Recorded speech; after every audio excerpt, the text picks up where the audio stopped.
मंठा शहरात 2 दिवसापासून पाऊस पडत असताना मंठा परिसरात तसेच सुगंधानगर परिसरात गटारीचे स्वरूप आले आहे। विशेष म्हणजे मंठा नगर पंचायतचे अधिकारी व कर्मचारी याच रस्त्याने येणे जाणे करत असून देखील नगर पंचायतीकडून या संदर्भात कोणतीही खबरदारी घेतली जात नाही।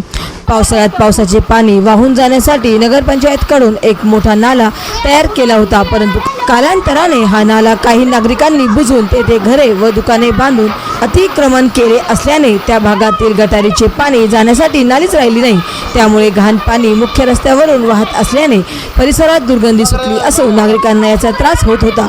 मंठा शहरात फैलामधील अल्ताफ सय्यद यांच्या घरात पाणी शिरल्याने खूप मोठे नुकसान झाले आहे। संसार उपयोगी वस्तू सर्व पाण्यात होते। नागरिक त्रस्त, मंठा नगर पंचायत मस्त अशी म्हणण्याची वेळ सर्वसामान्य जनतेवर आली आहे।